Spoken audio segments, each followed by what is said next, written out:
So I wanted basically, this for my man was in charge of conducting torture against you and against yes, Ammon, right? Because everything that was happening to you was happening to Ammon as well. yeah. Oh my goodness. Okay, and this is the undersheriff of Ada County, as I understand it. I think his name is Scott Smith, isn't it?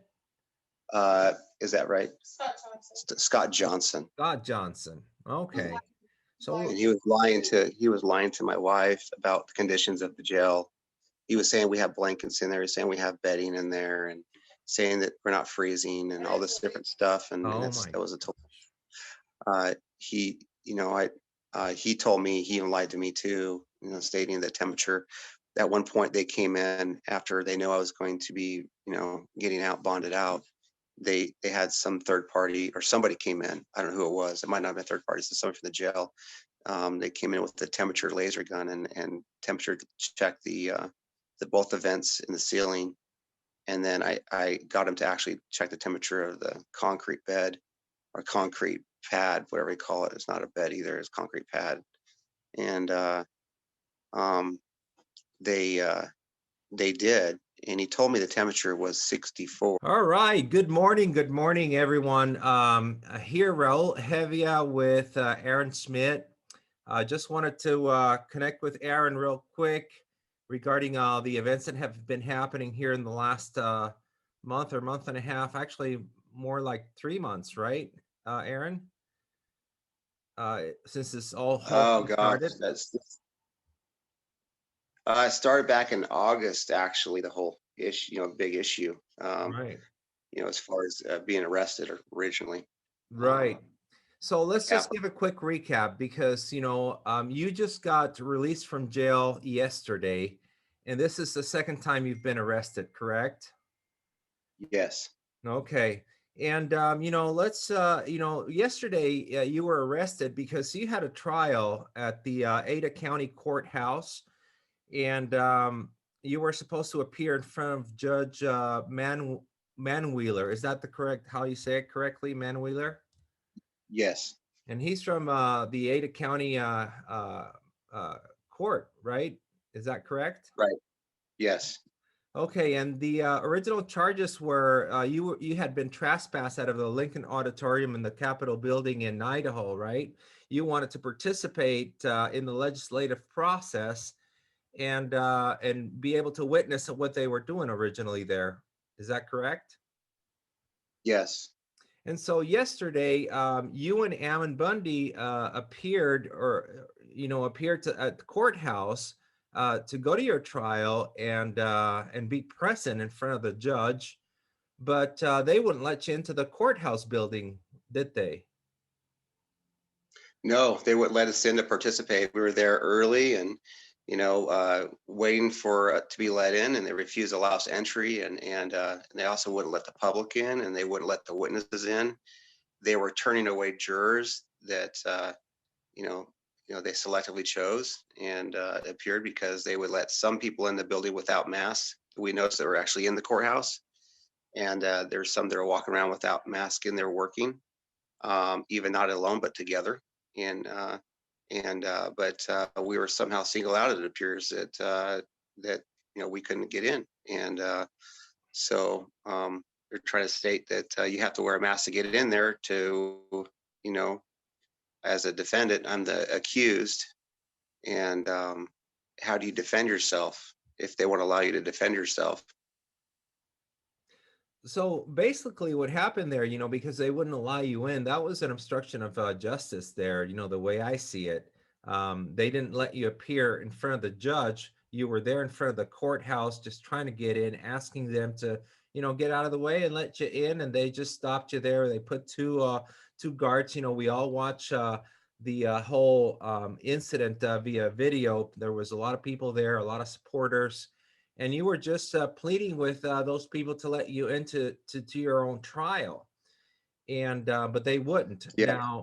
Now, it was the prosecutor that eventually was inside the proceeding in the courthouse that asked the judge to issue a new warrant for your arrest, together with Ammon, arrest both of you for failure to appear. Isn't that correct? Yes. And so tell us a little bit about that. What do you know about it? How did that transpire? Well, as far as the what happened at the the court, not going back to the Capitol, but at the court, that as we wished to get in and even asked, can you hear me? Okay. Yeah, I can hear you. Okay, I'm going to share my screen and share some of the information that we saw yesterday. Go ahead. Okay, so as we were at the court, requesting to get in, and uh, there are several people making calls and pleading, and for the to come into court. This is what we're there to do. We're prepared to go to trial, and ready to bring our case to the court to defend ourselves. And they wouldn't allow us entry, and we requested even for the judge to come down and talk to us. And he, that would never happen. He wouldn't come down. We requested that the people should have a choice to go in there, and based on their belief values and these things, and none of those things were heard. And there's the medical exemptions that people have and all kinds of stuff, and they were saying that we have to use their mask, and their mask on the box, which there's video of that, will show it says not for medical use, and the masks are made in China. There's no disclosures about precautions on the box. They're all they're not sterile masks. They're all together. So once they're opened up, they're exposed to the air and the elements and people's hands touching them in a box. They're not so. There's no precautionary thing that would be led to believe that it's a preventative. They're trying to prevent a virus, but they're demanding that we wear these things. And um, I talked with the judge and administrator. They were supposed to email me back and let me know about the types of masks they were going to have available for all the witnesses, the dozens of witnesses that would be there. And they never emailed me back. And this was a short amount of time that we talked. I believe it was on Thursday last week, and then we had trial on a Monday. So in that time period, they never responded about those questions that were really imperative to the people who would like to enter the court and for us. And so those went unanswered, and even they went unanswered when we were at the courthouse. They just they demanded we wear these things, and they have no reasoning for it other than to say they wear them. So where's the limit? Where are they? What are they? If they could just say to do this or that, and does the person not have the right to choose what's safe for their body and choose if it's okay for their beliefs or their conscience? And that's what was a real problem for a lot of people. And so that's how things from there progressed. you know Right, right. So, we were watching these videos as the events were happening. They were being live streamed over Facebook by Brian Bowermaster, and there was others doing the same over there. And I was able to pull this video and shorten it because it was a 3.5 hour thing. I mean, you guys stood on the in front of the door, I think about 2 hours, pleading to be let into the courthouse, and they wouldn't.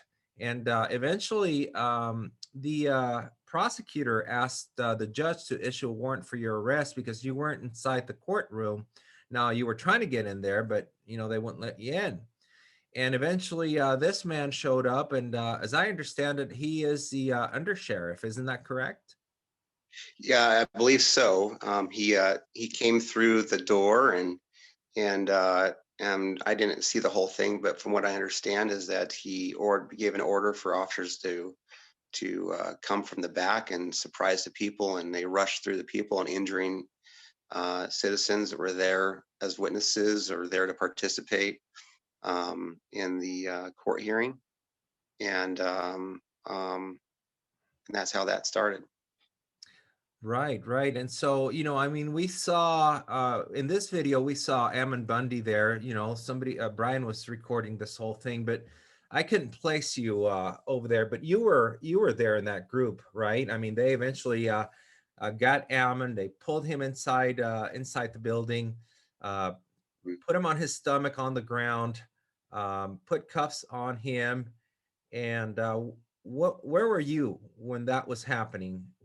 Were you I was right in the background behind this, because I thought we were being let in to go to court, to be part of the trial, and so I was back over there waiting to see with the news and what was happening, and then all of a sudden I see this, these physical confrontations happening, from uh, the officers that were there, onto the people, um, and it just from there escalated. Yeah, so they immediately put you in cuffs as well, and did they drag you into the building as well, like they did Ammon? Yeah, they pulled me into the court, and then they said I could either walk, which I've already seen how these people are functioning and some of their actions, and very abusive power. And they said either I can walk or I can get in a wheelchair, and at that point I just, I don't know if I'm even going to make it, quite frankly, where I'm going, because at that time kind of fearing for my life. And so I mean, I honestly was dizzy, and so I ended up sitting in a wheelchair, and they wheeled me through in a way. And but I didn't even know was going to happen. I've known what's happened in the past, and um, I didn't know what to believe, I guess. Yeah, you didn't know where things were going, huh? No. So okay, so let's talk about what happened afterwards. I mean, there was people injured there, and I think it was Juan Nunez, was it, that got injured? Do you know? I'm not sure all the people are injured because I was being taken away, but Right. I know that there was these three, four, five, maybe five, six individuals so far that were injured, maybe more. Yeah, even my wife was also injured too. Oh, was she too? I didn't know that. What happened to Yeah. her? Somehow in the commotion that her back was hurt. I don't know. Just I haven't really got a chance to see what exactly, but that's what she's feeling. It was from being shoved from they forcing their way through, and so she's just slowly recovering today. So So let's go back to, they arrested you, they dragged you into the jail, right? And they put you in a holding cell. What was that all about? How did that feel? What did they do in there? I understand they had you in a cold cell and concrete floor, no accommodations of any kind, just a cold, freezing cold place. Did they take your warm clothes away? Did they give you blankets? What did they do? well, kind of the experience was is they took me in a by myself in a police car, and they shackled me with ankles and chains and my hands, and put me in the back of the police car, and drove me to the Ada County uh, Sheriff's Department, Ada County Jail on Barrister in Boise. And on the when we got there, we went into their parking garage, and then the man, it was really cold. I was being cold because it was cold outside, and I wasn't allowed into the building, and so I was already been cold. And the officer's car didn't ever get warm in the back, so I was cold all the way there. And then when I got to the jail, he left the vehicle for a moment, went and talked to a woman that was in there, and came back and told me that I'm going to have to strip down and go into a cold cell. And I talked to him about that, and I said, and he says he was going to release me to that situation. I said, you should feel comfortable with that, because that doesn't seem fair. It's not right. That's torture. They're going to hold me in there. And he seemed to have concern over that situation. He made an attempt to go in and talk to them again, and then he still released me to this situation. And then I was taken into this book through their process, and by force, they forced me to go through and get my fingerprints and picture and all these things. And then they put me into they took my shirt off, and they took my socks off, and took my jacket away, of course, and my shoes, and my belt, left me in there with just my pants and my shirt and as a t-shirt. Um, and they put me in this concrete room with a concrete bed, a stainless steel sink and toilet, um, with air flowing two vents in the ceiling that would flow air constantly. And the lights would stay on all day, all night in there, would never turn off. And there was no blankets, no toilet paper, no cup for water, no way to I know of even to get water, no food, and left in there, and then freezing. And no matter what my pleadings were for, you know, warmth or clothing or blanket or any of that stuff, they wouldn't give it to me. And um, they would tease me with saying that if I just go and wear a mask or take my rest of my clothes off, that they would go ahead and give me warm clothes and a warm bed and maybe some food. And um, but I had to do what they wanted me to do. I had to do those things to have those things. And then as the night continued on, they continued, kept coming in there, all kinds of different officers. I had lost count. There's so many officers kept coming in there to tell me the same thing and witnessing that I was freezing, curl up in a ball, this cold, and because it was really cold. How cold do you And think it was in there? Which, if you could estimate that, just to get an idea. at night, the temperature would fluctuate. It's like the heat would go warm and then cold, just a little warm, not warm like warm, but like enough you would still want to wear a jacket, and um, and then it would go cold again, and they would just constantly do that through the whole night. And then um, there was a through the night they would come in, and because I wouldn't do what they want me to do, one of the man said that they're going to come in now every 15 minutes and bang on the door, and they did through there the whole night. They'd bang on the door every 15 minutes through the whole night to make sure I couldn't fall asleep. And So they had you um, sleep deprived, cold. This is tantamount to torture. It's yes, psychological torture, physical torture. I mean, yes, what else can be said about this, right? right, right.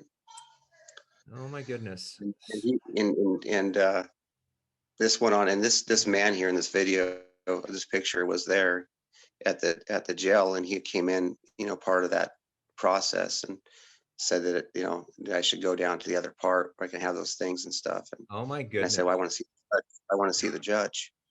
And I said, I want to see the judge. I have a right to see the judge. And he said, well, these this is what they would tell me. They would say that I couldn't see the judge unless I went down there. I said, I can't see the judge. They wouldn't let me make a phone call, and they wouldn't let me see the judge, through the whole process of this. So And what I basically, this told them, man was in charge of conducting torture against you and against yes, Ammon, right? Because everything that was happening to you was happening to Ammon as well. yeah, Oh my goodness. Okay, and this is the undersheriff of Ada County, as I understand it. I think his name is Scott Smith, isn't it? is that right? Scott Johnson. Scott Johnson. Okay. And So, he was lying to my wife about the conditions of the jail. He was saying we have blankets in there. He's saying we have bedding in there, and saying that we're not freezing and all this different stuff. And oh my that was a total.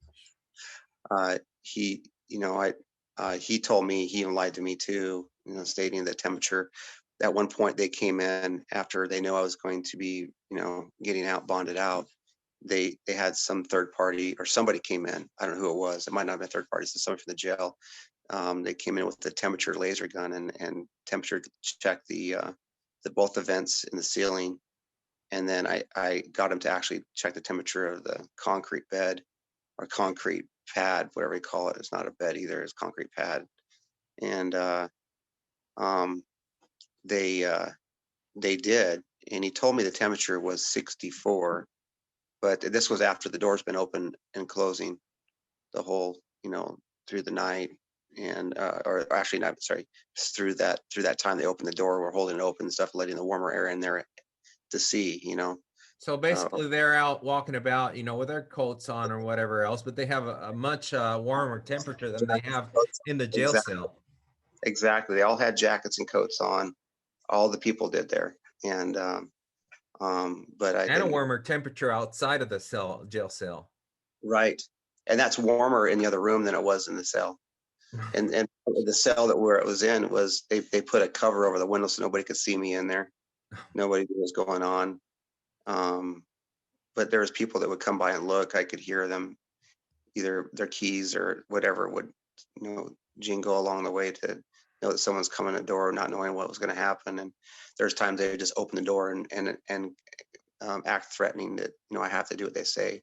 And then I wouldn't do it. They wanted me to do it, to wear a mask and take my clothes off. And so they'd slam the door and this went on through the night. Oh my gosh. That's unbelievable. You know what? I mean, we have political prisoners in this country. You are an example of a political prisoner. People don't realize that, just and good men are being jailed in the prison system just for standing up for their rights, and standing up for everybody else's rights, really, because, I mean, some people might say, well, you're so obstinate, Aaron, why don't you just wear the mask? Why don't you just wear the mask, Aaron? Why are you so obstinate? What is your response to that? Well, I have several responses to that, but generally is that it's just against my belief. So it's against everything I believe in. Absolutely. Absolutely. Don't we have freedom of conscience in this country? Aren't we afforded that by God? Yes, freedom of conscience, and you know, and the symbol that it's become now, and what that means by wearing that. Yeah. How can you take part of that? Yeah, not only that, I mean, you're going to go to a courtroom, and have due process. How can you have due process if you can't not face your accuser? You don't know who they really are. They're not easily identifiable with a mask on. The other thing is you can't see their expressions. Isn't that part of due process, being able to see how people respond to the evidence that you present, your Right. arguments, and everything else? There's lots of case law that shows, even when you're picking the jurors, it's important to see their facial expressions, and that was brought to the attention, and it was still denied. That wasn't of any care. It's like I said, Exactly. at the courthouse, they were turning away jurors that couldn't wear masks. Right. So, Aaron, we only have 10 minutes left on this, and I want to get something into the discussion. And, the last I saw you before right now was you did appear in front of a judge. I think his name was Kimball, Judge. Kimball, Judge Kimball. Yeah. And so, they had you on a Zoom meeting. And, if I was to guess, I think I'd seen you cold, shivering, shaken, after spending, the whole night in jail, cold, Mhm. and I think you only had your undergarment on, your top undergarment on. I couldn't see below that, but I saw you pretty shaken and cold and shivering and trying to speak to the judge and trying to plead your case to, to be let out without bail. That's what I saw. What was really going on in there when you appeared in front of the judge? Well, what happened is that they came in, they wouldn't let me into the same hearing as Ammon, even though they consolidated our cases. So they didn't want us to be able to hear each other, to bring attention to things and similarities of what was happening, I think. And then because what they did is they rolled in a chair that I had to sit in, and then they put the phone for Zoom just for me, to use. And so I assume they probably did the same with Ammon with him, but I had to sit in that chair to talk to the judge, and they were trying to tell me the only way I'd see the judge is if I wear a mask. I have to wear a mask to see the judge. Yeah, and so everything they're saying is I had to wear a mask to have any freedom again. And the order that they put in says that I have to wear a mask, or I can just be held basically indefinitely. So they can hold me in there. If I go back to court and don't wear a mask, then they can just put me in there until either the virus goes away, they claim, or they say, and they're happy with what I did other than not wearing a mask. But I can't. If I'm in the jail, they're going to require me to wear a mask to get into the jail booking process. So So in other words, there's no way to go through that. And so what will they do to me? Hold me in a cold cell again until I finally just don't have enough food or whatever, or water or what. And so that's the kind of the expected process, I guess.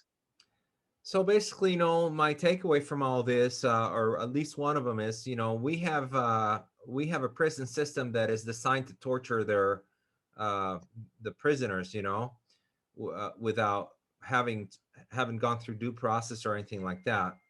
That's what we got here in the United States of America, is what I see. What is your take? Absolutely. It's absolutely, yes. Right. Mhm. So, Aaron, what can we all do to support you at this moment? I really don't have the answer for that. Um, Hopefully attention and, and I don't know. I mean, obviously it's a nonviolent effort in any way, no violence, but I just somehow attention. I don't know what that would involve. Maybe, legal help, legal pressure, presence and phone calls, emails, to the Supreme Court, the Supreme Court of Idaho. They're the ones who are trying to state they can make law when it's a legislature that can make law. They're the one who put this ridiculous claim in there for mass, and they're the ones who are doing that, even though there's not even a mandate in Boise, from what I understand. And so they're a runaway. It's a runaway system, so whatever it takes to get their attention, that they know that the people don't agree with the situation, and the jail, maybe the jail, and maybe the court, the magistrate court itself, the Idaho um, court, and maybe legislatures and the Senate. I just don't know. I mean, quite frankly, and I hope others will have a better idea than me. But Well, yeah, I don't disagree. We do have a network of people for communication. It's called People's Rights. And, we have various tools in here that we use to help people and call attention to their cases and the abuses that they're going through. When somebody's rights are violated, we can activate a network. And so, and here in Utah, we were trying to gather as much information as possible from what was happening at the moment. And we were getting the video from Brian Bauer Mauster and, pulled that in. We were able to edit that video into a 11-minute video to show people what was going on, and so I've been showing a little bit of that video here as we've been speaking. And we put it on our newsroom with information. If people wanted to call, we put a call to action on that. And we were asking people to call the courthouse, Judge Manwheeler, Supreme Court Judge Bevan here, Idaho Supreme Court, Ada County Jail. We had a number of contacts here to call. The sheriff's office. We activated the network in Utah, and we shared this permalink with the rest of the states in case they wanted to use this information and send it out to their own states and have people call in, and express their concerns about what was going on, how you guys were being treated, the unlawful arrests that mhm. happened, all these kinds of things. We brought attention to it. And, we're able to send all this information to all the people in the network via email and text. And so, these are the things that, we try to do when we see these types of abuses happening. And so I hope that they did feel the pressure. I got some information from one of the, Ryan Bundy's wife, that the pressure that they did feel the pressure at the courthouse and the jail and elsewhere. And so I think we're going to keep this campaign up and let people know, bring a lot of attention to this, and let people know, what's going on, so that we can stick up for each other. Because if we can't stick up for each other, nobody else will. So, Yeah.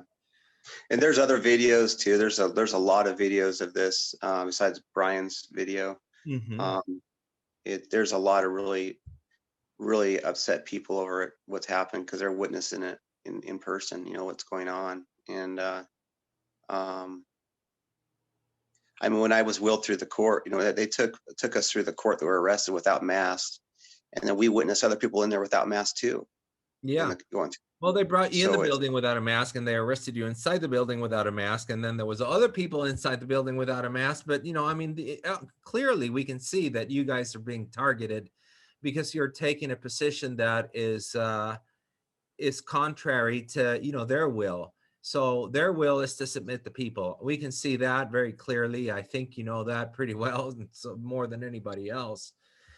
But anyways, uh, any closing arguments on this, Aaron, that you want to say before we're finished with this interview? I just like to say, pray for Idaho, and if it's happening here, it's going to be happening in every state. Absolutely, And this is coming to your it's door, it's isn't it? it's not it's not just here it's happening. So um, please take part and take notice. Yeah, that's all I Absolutely. have to say. Absolutely. I appreciate your stand. I admire your valor and courage. And I'm very sorry you're going through this. I can feel a lot of it in my own skin. And but I mean, there's I can't be in your skin. I know you feel a heck of a lot more than I do, and we all do. But hopefully, we'll be able to lock arms together with the rest of the people and say, enough is enough. We don't stand for this, and we need to hold these people accountable. Hmm. So thank you very much, Aaron. Thank you for your stand. We admire you. You're gaining attention nationally now, and not for for not maybe for what we would like. We'd like to be rich and famous, right? But this is not about that. This is about standing for people's rights.